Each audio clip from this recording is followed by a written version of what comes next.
بسم اللہ الرحمن الرحیم۔ السلام علیکم۔ آج دوستو میں ایک بڑا سینسٹیو اور یہی سمجھ لیں سنی اور شیعہ ان کے لیے اختلاف کا باعث بننے والا جو موضوع ہے اس پہ ڈسکس کروں گا، اور یہ سننے والا بھی ہوگا۔ اور آج تک آپ کو نہ کسی مورخ نے اور نہ ہی کسی مقرر نے یہ آپ کو بتایا ہی نہیں ہوگا، تو جس سے میں آج پردہ اٹھاؤں گا کہ شیعہ حضرت عائشہ صدیقہ رضی اللہ عنہ ان سے اختلاف کیوں رکھتے ہیں، اور حضرت فاطمہ رضی اللہ عنہ ان سے اتنا پیار کیوں کرتے ہیں، اور سنی حضرات وہ حضرت عائشہ صدیقہ رضی اللہ عنہ اور حضرت فاطمہ رضی اللہ عنہ دونوں سے ایک جیسا پیار کرتے ہیں۔ تو اختلاف تھوڑا سا شیعوں میں ہے، جو حضرت عائشہ صدیقہ رضی اللہ عنہ ان سے اختلاف رکھتی ہیں۔ تو میں آج یہ پردہ اٹھاؤں گا کہ کیوں شیعہ حضرات یہ اختلاف رکھتے ہیں، اور رکھنا چاہیے یا نہیں رکھنا چاہیے، وہ یعنی کہ آپ نے اس اختلاف رائے پہ یعنی کہ وہ صحیح ہیں یا غلط ہیں، یہ آپ لوگوں نے میری ان باتوں سے خود فیصلہ کرنا ہے کہ بھئی ان کو یہ چاہیے یا نہیں چاہیے۔ تو سنی حضرات تو ماشاءاللہ دونوں سے ایک جیسے پیار کرتے ہیں، تو ان کے لیے کوئی ایسی بات نہیں ہے، لیکن پھر بھی ان کی نالج کے لیے کہ بھئی کیوں اللہ کے نبی صلی اللہ علیہ وسلم ان کو اتنی کم عمر زوجہ یعنی کہ بیوی کی کیوں ضرورت پڑی، یہ بھی اللہ کی ایک بہت بڑی حکمت ہے۔ آج کا مقرر یا پہلے کا لکھنے والا اس نے یہ چیز آپ کو نہیں بتائی کہ کیوں یہ اتنی کم عمر اور حضرت خدیجہ رضی اللہ عنہ ان کی وفات کے فوراً بعد یہ کیوں یعنی کہ اللہ کے نبی صلی اللہ علیہ وسلم ان کو شادی کرنی پڑی، انہوں نے کیوں شادی کی، اور یہ واحد بیوی ہے اللہ کے نبی صلی اللہ علیہ وسلم ان کی جو کنواری تھی، باقی جتنی بھی بیویاں ہیں وہ ساری کو بیوہ تھی، کوئی کسی یعنی کہ کوئی بھی کنواری نہیں تھی۔ تو حضرت عائشہ صدیقہ رضی اللہ عنہ ان کی کم عمری یعنی کہ ان کی عمر کے بارے میں مختلف رائے ہیں۔ کوئی کہتا ہے کہ نکاح کے وقت یہ 6 سال کی تھی، کوئی کہتا ہے 9 سال کی تھی، پھر جب رخصت ہوئی تو کوئی کہتا ہے یہ 9 سال کی تھی، کوئی کہتا ہے 12 سال کی تھی۔ تو ابھی وہ ایک مقرر بھی ہیں، رائٹر بھی ہیں، غامدی صاحب، انہوں نے اس طریقے سے اختلاف کیا کہ وہ جو تسعہ کا لفظ تھا نا، عربی میں بولتے ہیں نا تسعہ عشر، تسعہ ثمانیہ عشر دیس، تو وہ کہتے ہیں کہ اصل میں جو پہلا رائٹر ہے جس نے بھی یہ لکھا ہوگا اس نے وہ عشر کا لفظ جو ہے نا وہ چھوڑ دیا، تو حضرت عائشہ صدیقہ رضی اللہ عنہ کی عمر کا 10 سال کا فرق پڑ گیا۔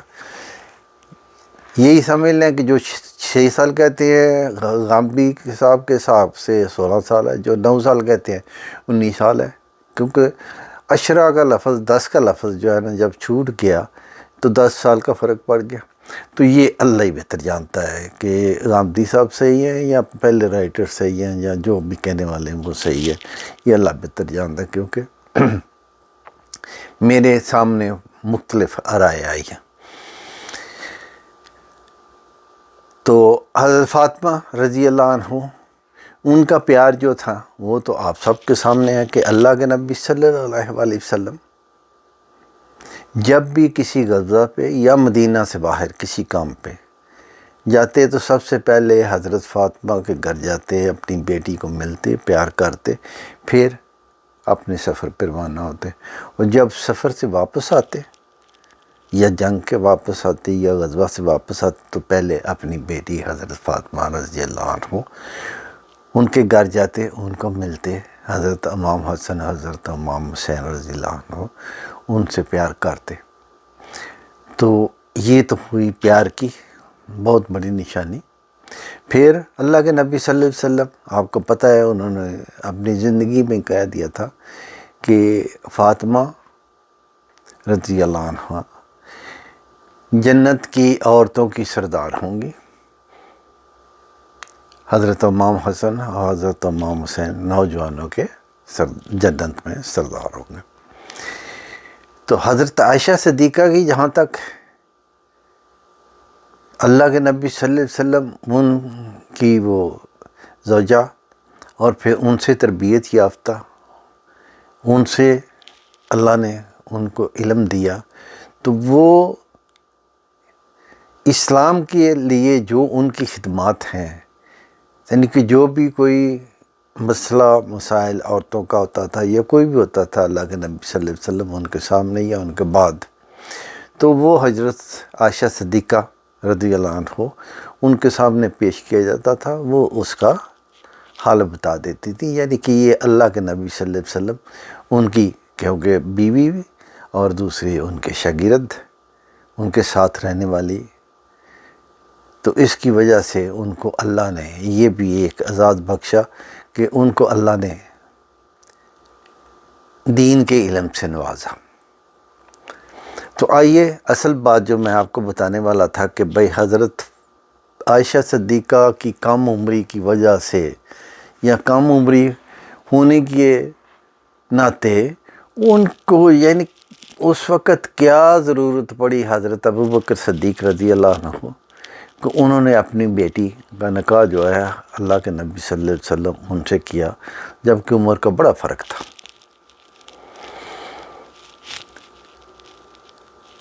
تو ویسے اگر آپ دیکھیں اللہ کے نبی صلی اللہ علیہ وسلم ان کی کئی آپ کو حدیثیں ملیں گی کہ اللہ کے نبی صلی اللہ علیہ وسلم اپنے صحابہ کو اگر کوئی شادی کرنا چاہتا تھا یا کرتا تھا اور وہ اس کی عمر یعنی کہ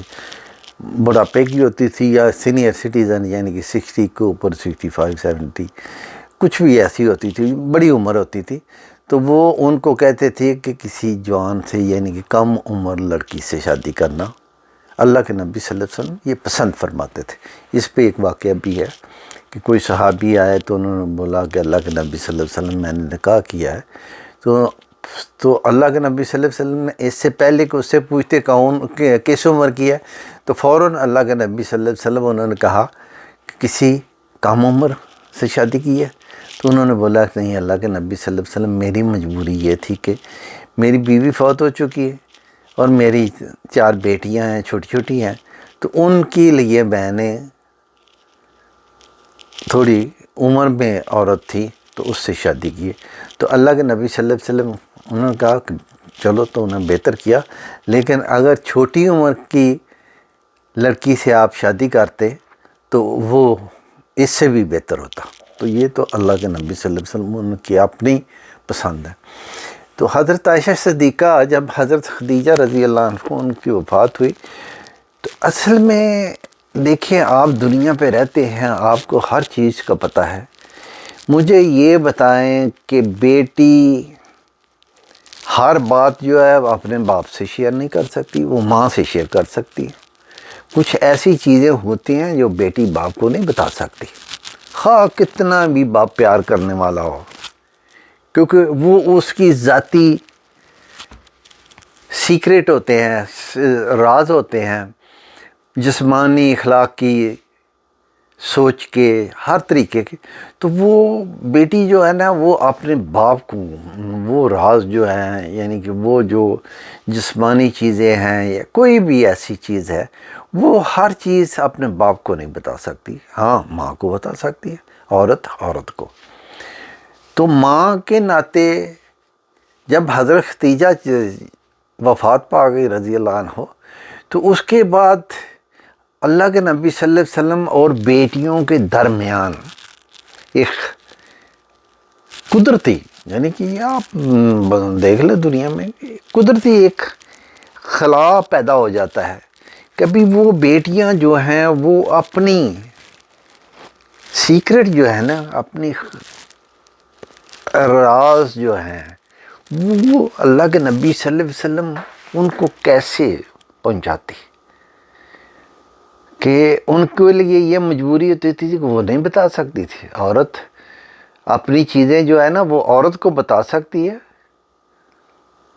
مرد کو نہیں بتا سکتی. تو ہوا کیا کہ اللہ کے نبی صلی اللہ علیہ وسلم جب حضرت خدیجہ وفات پا گئی تو حضرت ابوبکر صدیق اور اللہ کی طرف سے بھی یہی تھا کہ ابھی بیٹیوں اور باپ کے درمیان کوئی رابطہ ہونا چاہیے جو بیٹیوں کی ہر مشکل، ہر راز، ہر سیکرٹ جو ہے نا وہ اللہ کے نبی صلی اللہ علیہ وسلم تک ڈائریکٹ یا انڈائریکٹ طریقے سے پہنچائے. تو ہوا کیا کہ اللہ کے نبی صلی اللہ علیہ وسلم ان کا نکاح حضرت عائشہ صدیقہ سے کم عمری میں ہو گیا، تاکہ بیٹیوں اور باپ کے درمیان ایک رابطہ قائم ہو جائے. تو اس لیے یہ شادی ہوئی، یہ اللہ کی طرف سے تھا، کوئی کسی انسان نے نہیں کیا. تو وہ شادی صرف اور صرف اللہ کی یہ حکمت تھی کہ باپ اور بیٹیوں کے درمیان کوئی ایسا رابطہ قائم ہو جائے کہ بیٹیاں اپنی ہر چیز اس کو بطور ماں، اس کو بطور سہیلی، بطور اپنی دوست حضرت عائشہ صدیقہ، کیونکہ تقریباً ہم عمر ہی تھی بیٹیوں کی. تو وہ پھر کیا ہوتا تھا کہ اللہ کے نبی صلی اللہ علیہ وسلم کو اگر کوئی بات پہنچانی ہوتی تھی بیٹیاں، تو وہ بیٹیاں حضرت عائشہ صدیقہ سے بات کرتی تھی بینگ ماں یا سہیلی ہونے کے ناطے.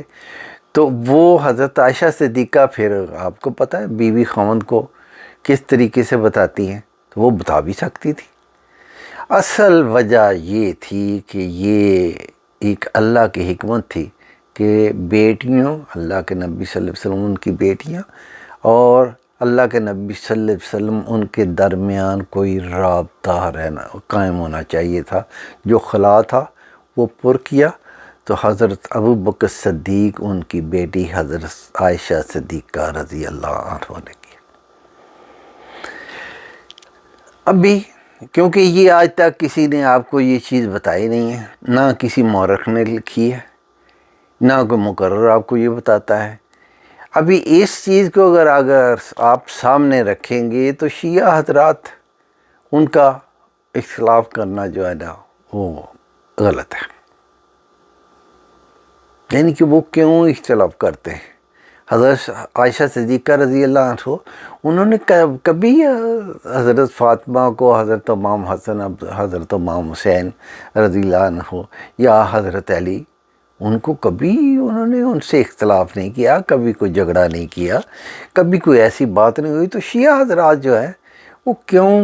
اس چیز کو اچھالتے ہیں، کیوں وہ حضرت عائشہ صدیقہ رضی اللہ عنہ ان کے خلاف، یعنی کہ یہ اپنی اختلاف کو ظاہر کرتے ہیں، کیوں ان کے خلاف بولتے ہیں؟ تو شیعہ حضرات کو تھوڑا اپنے آپ کو نا بدلنا چاہیے. کیونکہ دوسرے نمبر پہ دیکھیں حضرت فاطمہ رضی اللہ عنہ، حضرت علی، حضرت امام حسن، حضرت امام حسین رضی اللہ عنہ اور حضرت عائشہ صدیقہ رضی اللہ عنہ، وہ اب اس دنیا میں نہیں ہے.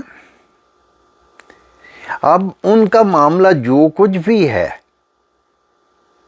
وہ معاملہ ہے اللہ کے ساتھ. تو اگر کوئی کمی بیشی ہے تو وہ اللہ بہتر جانتا ہے نا بھائی. نہ شیعہ حضرات اس کو پورا کر سکتے ہیں، نہ سنی حضرات اس کو پورا کر سکتے ہیں، نہ کم کر سکتے ہیں نہ زیادہ کر سکتے ہیں. تو پھر اختلاف کس چیز کا؟ آج حضرت عائشہ صدیقہ آپ کے سامنے نہیں ہے، حضرت فاطمہ رضی اللہ عنہ نہیں ہے، حضرت علی رضی اللہ عنہ نہیں ہے، نہ حضرت امام حسن نہ امام حسین رضی اللہ، وہ آپ کے سامنے نہیں ہے کہ بھئی وہ اگر کوئی کام کرتے ہیں یا کوئی حکم دیتے ہیں یا کوئی حکمرانی کرتے ہیں تو وہ شیعوں کے خلاف ہے یا سنیوں کے خلاف ہے یا شیعوں کے حق میں ہے سنیوں کے حق میں ہے، تو اس پہ جی اختلاف کیا ہو جی نہیں، یہ تو انہوں نے حکم غلط جاری کیا، یہ قانون غلط ہے، یہ بھئی انہوں نے نہ تو آپ کو کوئی قانون دیا، قانون ایک ہی ہے کہ اللہ کی کتاب اور اللہ کے نبی صلی اللہ علیہ وسلم ان کی سنت یعنی حدیث پاک، تو پھر اختلاف کس چیز کا؟ شیعوں کے لیے کوئی یعنی کہ حضرت فاطمہ رضی اللہ عنہ یا ان کی فیملی نے کوئی ایک لائن بنا دی تھی کہ اس پہ جو چلے گا وہ یعنی ہمارا اہل بیت کا ماننے والا ہوگا، اور حضرت عائشہ صدیقہ نے رضی اللہ عنہ کیا انہوں نے کوئی لائن دی تھی کہ جو اس پہ چلے گا وہ اپنا اہل بیت کے ساتھ اس کا پیار ہوگا؟ کوئی لائن نہیں دی گئی، یہ صرف ہماری عقل یعنی کہ جو بھی ہے انسان مسلمان ہونے کے ناطے سے وہ شیعہ ہو سنی ہو اہل حدیث ہو کوئی بھی ہو کسی بھی فرقے سے ہو، اس کو صرف یہ سوچنا ہوگا کہ ان دونوں یعنی کہ حیثیت جو تھی جن کی حضرت فاطمہ رضی اللہ حضرت عائشہ صدیقہ رضی اللہ عنہ، انہوں نے اہل بیت کے لیے ہمیں کیا کوئی رستہ دیا تھا کہ بھئی یہ میرا رستہ ہے اس پہ چلو گے تو آپ اہل بیت والے ہیں، یا اس پہ چلو گے تو اہل بیت والے ہیں؟ نہیں، کوئی انہوں نے نہیں ایسا کوئی قانون نہیں بنایا۔ یہ ہمارا ہے کام کہ ہم اللہ کی کتاب اور اللہ کے نبی صلی اللہ علیہ وسلم ان کی سنت پر چل کر، اور اللہ کے نبی صلی اللہ علیہ وسلم انہوں نے جو کہا کہ میرے اہل بیت کا خیال رکھنا، وہ تو پھر اس کے بعد آپ نے دیکھا اہل بیت کے ساتھ جو کچھ ہوا وہ تو آپ کے سامنے، اگر تاریخ اسلام آپ پڑھے تو سب سے زیادہ ظلم جو ہوئے وہ اہل بیت پہ ہوئے، اس پہ کوئی بھی کسی کو بھی معاف نہیں کیا گیا، نہ وہ حضرت فاطمہ رضی اللہ عنہ ان کے اور ان کے آگے خاندان کو، نہ حضرت عائشہ رضی اللہ عنہ ان کے ساتھ، تو وہ تو ایک معاملات ہے۔ تو ہمیں آج اختلاف کرنے کے بجائے ہمیں ان معاملات کو ایک سائڈ پہ رکھنا چاہیے، ہمیں صرف اپنا دین جو ہمیں دین سکھاتا ہے، جو دین کہتا ہے، قرآن پاک کیا کہہ رہا ہے، اللہ کے نبی صلی اللہ علیہ وسلم ان کی حدیث کیا کہتی ہے، بس وہاں تک رہنا چاہیے، اس سے آگے جیسے ایک حضرات ابھی نئے پیدا ہوئے ہیں، وہ بنو امیہ کو اس نے رگڑا رکھا ہوا ہے، بھئی وہ چلے گئے اس دنیا سے یار، ان کا معاملہ اب بھی اللہ سے ہے، اللہ جانے انہوں نے اچھا کیا برا کیا جو کچھ بھی کیا اس کی سزا جزا اللہ کے پاس ہے۔ آپ لوگ پاکستان میں بیٹھ کر یا کہیں دنیا کے کسی کارنر میں بیٹھ کر اگر یہ باتیں کریں گے تو کیا آپ بنو امیہ کو یا بنو عباس کو رگڑا دے سکتے ہو، ان کو یعنی کہ سزا دے سکتے ہو یا جزا دے سکتے ہو؟ تو چھوڑو ان باتوں کو، کیوں دین میں اختلاف، کیوں فرقے بناتے ہو؟ صرف ہمارا کام ہے اللہ کی کتاب قرآن پاک اور اللہ کے نبی صلی اللہ علیہ وسلم ان کی سنت یعنی کہ حدیث پاک، ان پہ چل کے اپنی زندگی کو سنوارے، چھوڑیں یہ 1400 سال پرانے جو قصے ہیں جو معاملات ہیں وہ ان کو ایک سائڈ پہ رکھیں، نہ ہمارے اختلاف سے ہمیں کوئی فائدہ ملے گا، نہ ہمیں یعنی کہ ان معاملوں میں وہ کیا ہے جواب سوال یعنی اختلاف رائے، اختلاف برائے اختلاف رائے، اختلاف برائے اختلاف، کوئی کسی کا کوئی مطلب نہیں ہے، صرف یہ شو کرنا کہ میرا جو سٹیج ہے نا اس پہ مجھے نعرے چاہیے، میں اگر حضرت فاطمہ رضی اللہ عنہ یا صحابہ کے حق میں بات کروں گا تو یہاں نعرے بڑے لگیں گے، اگر دوسرے کہتے ہیں ہم حضرت عائشہ صدیقہ رضی اللہ عنہ ان کے بارے میں بات کریں گے تو یعنی کہ شیعہ حضرات کہیں گے کہ ہمارے یہاں اگر ان کے خلاف بات کریں گے تو نعرے لگیں گے، تو یہ نہیں، ان نعروں کے لیے نہیں کرو، صرف اللہ اور اللہ کے نبی صلی اللہ علیہ وسلم ان کے بتائے ہوئے راستے پہ چلو، اپنی یہ زندگی بھی اور آنے والی بھی اس کو بہتر بناؤ۔ تو یہ تھا مسئلہ۔ حضرت عائشہ صدیقہ رضی اللہ عنہ ان کی کم عمری کا نکاح ہونا، یہ اللہ کی ایک حکمت تھی کہ باپ اور بیٹیوں کے درمیان اللہ نے ایک رابطہ قائم کیا کہ بیٹیاں جو اپنی راز کی بات ہے، خاص جو بات ہوتی ہے بیٹیاں وہ ماں سے کر سکتی ہیں یا سہیلی سے کر سکتی ہیں۔ تو اس لیے یہ اللہ نے یہ سلسلہ بنایا۔ تو آپ اس پہ اختلاف بھی کر سکتے ہیں، یہ آپ کی اپنی مرضی ہوگی۔ میں یہ نہیں کہتا کہ یہ آپ کو قرآن اور سنت سے یعنی کہ یہ چیز ملے گی وہاں کہیں لکھا ہوا ہے، نہیں، یہ انسانی عقل ہی ہے۔ یعنی کہ پہلے بھی جو لوگ تھے جنہوں نے یہ چیزیں لکھی ہیں، تاریخ لکھی ہے، وہ کوئی فرشتے تو تھے نہیں، وہ بھی میری طرح کے انسان تھے۔ ان کو اللہ نے جو ان کی عقل میں دیا انہوں نے لکھا، ہم نے سنا، ہم نے پڑھا۔ تو آج میں بھی یہ کہہ رہا ہوں، آپ اس پہ غور کریں۔ اگر میں غلط ہوں تو ٹھیک ہے، آپ کی رائے ہے، اگر صحیح ہوں تو ٹھیک ہے، شاباش۔ تو مجھے امید ہے کہ میری یہ ویڈیو آپ کو پسند آئے گی، اس کو لائک کریں، شیئر کریں، دوسروں تک پہنچائے۔ یہ ایک صدقہ جاریہ ہوتا ہے کہ نیک کام، نیک بات جو ہے نا وہ آپ آگے پہنچاتے ہیں۔ تو اللہ مجھے اور آپ سب کو اللہ کے نبی صلی اللہ علیہ وسلم اور اللہ کے فرمان پہ چلنے کی توفیق عطا فرمائے، آمین۔